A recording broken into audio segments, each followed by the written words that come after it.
My name is Philip Moos. I'm Professor of Healthcare and Nursing Science at the KU Leuven Department of Public Health and Primary Care.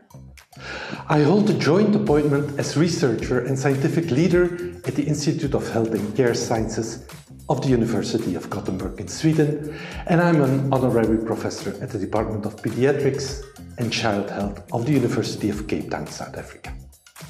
Currently, I'm the editor-in-chief of the European Journal of Cardiovascular Nursing. The spearhead of my research is transition and care. This research line comprises three themes: research on patients who are transitioning from one life phase, medical condition or social role to another; research on patients in whom care is transferred from one setting to another; and third, research on healthcare delivery models that are in transition to be adapted for the future needs of patients and populations.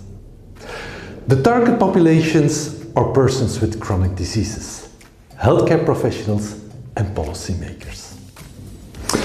My ambition in the research that I'm doing is to conduct research that provides strong evidence and as such can shape clinical guidelines at an international level. Intervention studies are key in this respect. Further, I want to test and adopt innovative research methods. Certain novel research questions require novel research approaches. This is the reason why we started with a methods corner in the European Journal of Cardiovascular Nursing. And finally, I take science communication very serious. Findings and insights from research should not stay within the research community. No, we need to reach out and make sure that we bring it to the wider society. In this respect, I particularly give a lot of attention to data visualization. One example of the impact of my research is on transitional care for adolescents with chronic conditions. Together with my colleagues of the Healthcare Transition Research Group in Sweden, we developed a comprehensive transition program to assist young people with chronic conditions to evolve from being a dependent child with a medical condition to an independent adult who is able to be the manager of their own health.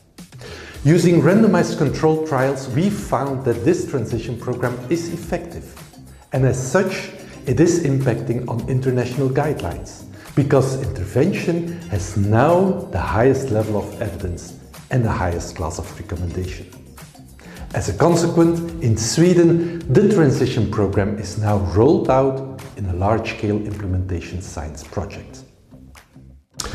Two fascinating projects are ongoing. One pertains to the investigation of accelerated aging in people with congenital heart disease. We see age-related problems occurring more often and at an earlier age in this patient population. In this project, we have brought cardiologists, geneticists and healthcare researchers together to investigate if there is indeed an accelerated aging based on novel biomarkers, and we want to see which clinical, psychological, social and behavioral factors play a role in this aging process. Another study is where we are developing an artificial intelligence system that is able to identify palliative care needs in people with heart diseases. If we can automate the screening, we can better see which patients would benefit from palliative care. Currently, we are developing and validating the system, but we have funding to implement it later on and test if the implementation in clinical practice would yield better outcomes. These projects will certainly impact on clinical care and have the potential to improve patient outcomes in a sustainable way.